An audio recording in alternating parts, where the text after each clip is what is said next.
Hey, what's up guys, Sir Emanon here, and welcome to another episode of Road to 1000 DuelingBook rating. This is going to be the 6th and final day of testing the Phantom Knight deck, at least for the foreseeable future in this series. I did actually have quite a lot of fun kind of exploring this deck and playtesting with it. Definitely there's a lot of rewarding gameplay to be had if you pilot it optimally, but it's very, very hard to do so. And I learned quite a lot from my mistakes as well as your guys' observations in the comments, so definitely want to thank you guys for that. But this is going to be a matchup against Zoodiac Eldlich, so more meta matchups, which is pretty nice. But as usual, if you guys do want to catch up in the series, if you missed any of them, definitely go ahead and check out the playlist. I'll leave a link to the to that playlist in the description box or the top right corner of the screen for you guys to check out. But we're going to go ahead and look at the deck list that we're going to play in this episode. And surprise, surprise, it's exactly the same as Wednesdays. So I actually did play all these games pretty much in the same day, and I'm actually recording all of these videos, or both of these videos rather, in the same night as well. So yeah, this was already played at the start of the week. By the time you guys see this, it would have been like 5 days ago or so. So yeah, just keep that in mind. But yeah, nothing really too much to change. I'm pretty happy with how it performed in general. A lot of my losses are just kind of my own fault. Except with the exception of, if you guys did notice, my loss record did go up, apart from the one, like besides the one on Wednesday, of course. It was a 2-0 against, or 0-2 against Dino, because I got double hand trapped game 1, and then game 2, I decided to test out Zeus instead of Almirage for that match specifically, and then I drew a hand that would have been fine if I had Almirage, but was unplayable without it. So I'm like, all right, immediately this is going back in. I mean, what can you do? You know, that was just not a very interactive match to kind of watch, so I felt like it was just not worth the effort or time to go through. Again, I don't mind showcasing losses, as you guys have clearly seen in this series, but you know, sometimes games are just not worth showing off, so that is just the nature of things. But we're just going to go ahead and move into now the replay here. We are going to win the RPS, and we're going to opt to go first, which is always a nice thing to see. And we're going to open up with a copy of Wielder, Silent Boots, Tour Guide, Shade Brigandine, and Wing. So this hand is nice because we can actually play past the Disruption, not only because we have the Wielder, but we have more PK cards to help extend. So very good hand. We didn't draw any hand traps, but I mean, we're going first, so that's fortunate for us. Now, our Toy Guide gets Impermed, which I always find a bit surprising just because I don't really like Imperm a lot this format personally. I just don't think it hits a lot of things in like the best 3 decks. That being Drytron, Virtual World, and Eldlich. But, I mean, that being said, it still negates Story Guide, right? So I have to play with that resolving. So we're just going to go ahead and special out the Wielder. Then we're going to make a copy of Cherubini. Here, I probably should have sent more PKs, just because I already have some stuff in hand to enable, like, Torrent Scale, for example. So that could have, like, helped me just get a little bit more free value. But I didn't want to commit my entire hand to that play because that would have required me to use the Brigandine and then special out the boots and then like go ahead and use the boots, but then like pitch the Wing for the Torrent Scale. It would have been quite a lot of commitment, and I felt like this was just fine because it makes Rusty anyway, and I also like the Seer bringing back the Cherubini, so I figured this is okay. And even if it got disrupted there, like say Graph got ashed, like I still would have just had availability to make Rusty regardless, so figured it was fine, right? But then we're then going to go ahead and now use the Rusty, which does resolve, milling a copy of Ancient Cloak and then setting another Fog Blade. We're then going to banish the Cloak to summon out Staingreaves, and here I sequence, I wouldn't say 100% wrong necessarily, but it puts me in a bit of an awkward position. So what I do is I go for the Shade Brigandine, I link it away for the Link Spider, and then I turn that as well as the Cherubini into the Verite Anaconda. Then I go and special out the boots, which prompts the Staingreaves in hand. And then I go for the Breaksword play. And of course, I'm going to pop with the Rusty and bring the PKs back. But I decided to actually overlay for Nightmare, which prevents me from actually ever putting the Silent Boots into the graveyard to banish it for another copy of Fog Blade. I could have just as easily linked these two away for Masquerena.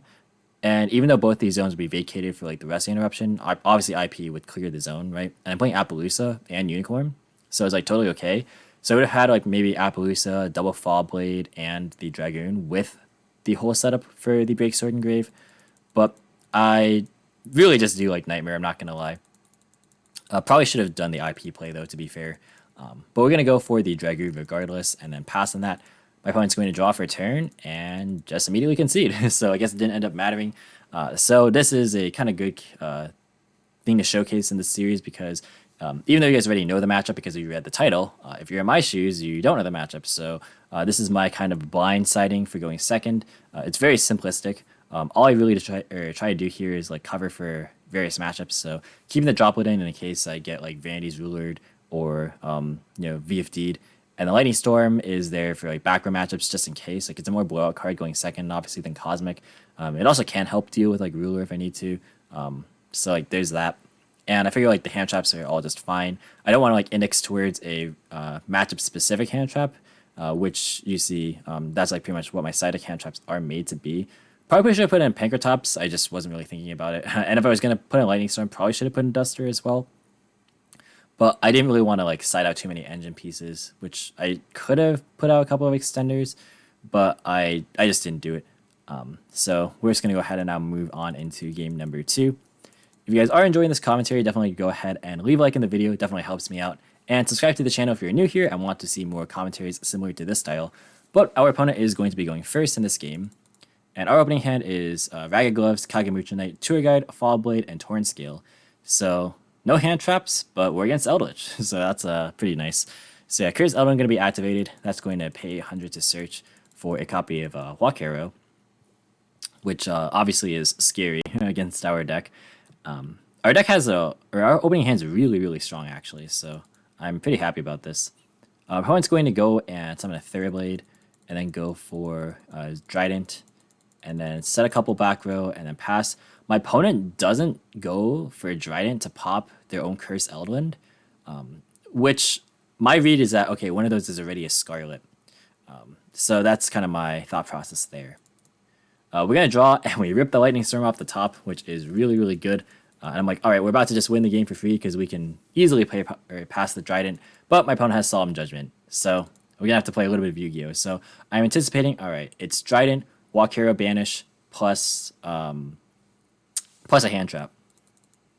So here I go for a Tour Guide, and then I chain Kagemucha Knight. The reason I do this is because I don't want to normal summon the Torn Scale and then just get immediately Tridented, because that actually does end my turn.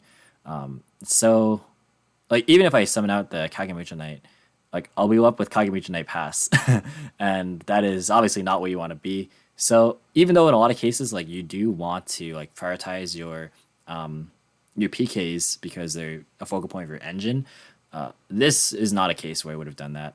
I think this definitely was the correct play to go for. So we're going to go for Graph, and then we're going to link away the Cherubini and the Graph to go, or sorry, not Cherubini, sorry, the Kagemucha Knight and the Graph to go for Cherubini. And here, I'm feeling safe because this has a protection effect that a lot of people just kind of forget about. And it actually already came up in a previous episode. And this is the second time it's going to be coming up where I'm like, all right, I'm just going to use it to protect by sending away the Tour Guide. So that's the Trident out of the way. And now we are able to, we resolve the Graph here. So it was Graph Chainlink 1, Trident Chainlink 2 there. So yeah, I think my opponent like was trying to get a lot of value, thinking, okay, so like if I pop the Cherubini, he'll have just Tour Guide. He can't summon Seer to his own Cherubini points to, and then he'll be able to just Tour Guide. But yeah, Cherubini protection effects coming in handy there. We're then going to use the Cherubini. Oh, so there's actually something that I could have done, by the way, which could have been really interesting.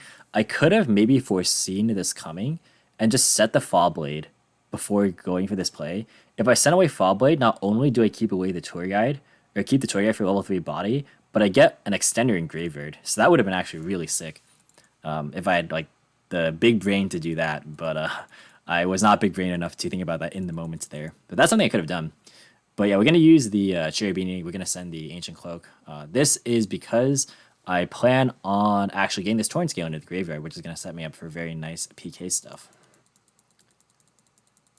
So here I decide to go and make a Nightmare Phoenix. I want to snipe out whatever my opponent has at the moment.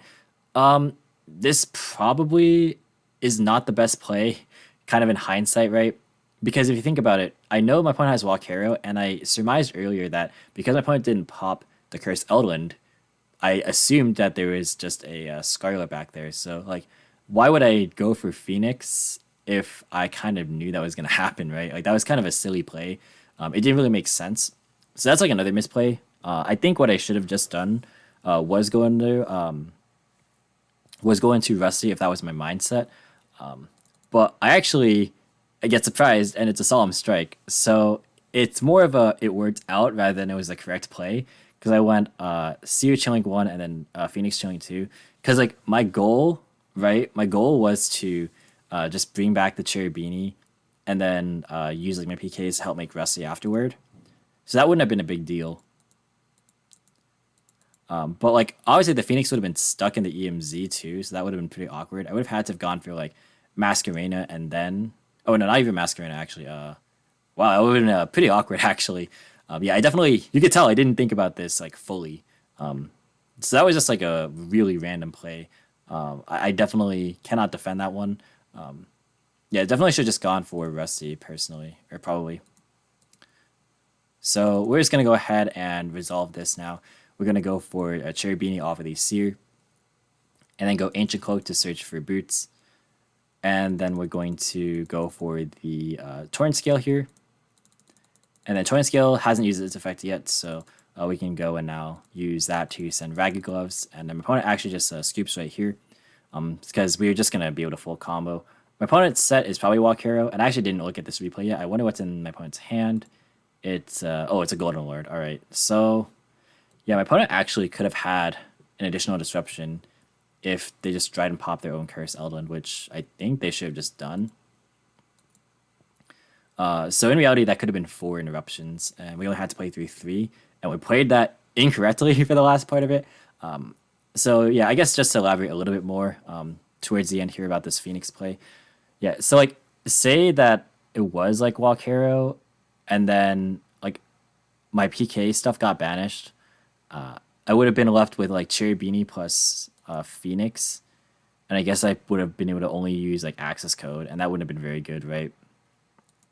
So yeah, let's kind of just think a little bit back as well. So if my board was Cherry Beanie Seer, if I go for the Rusty, my opponent could just strike the summon, and that would actually be really unfortunate. But that would just mean that I would get this back. And I would still have this graveyard setup. We could like banish Cloak, search this, activate the Torrent Scale, pitch Gloves, send whatever really, send like Wings even, and then I could just go for like a whole host of plays even without Rusty. It would suck because I couldn't bring back the Rusty at that point if it got striked and summoned since it wasn't properly summoned at that point in time. But it still would have been okay. And if it was Walk Hero that ended up happening, which is what I should have guessed, right, based on my logic earlier, then Walk Hero would have banished probably the Cloak, but then he would have nothing for my Rusty.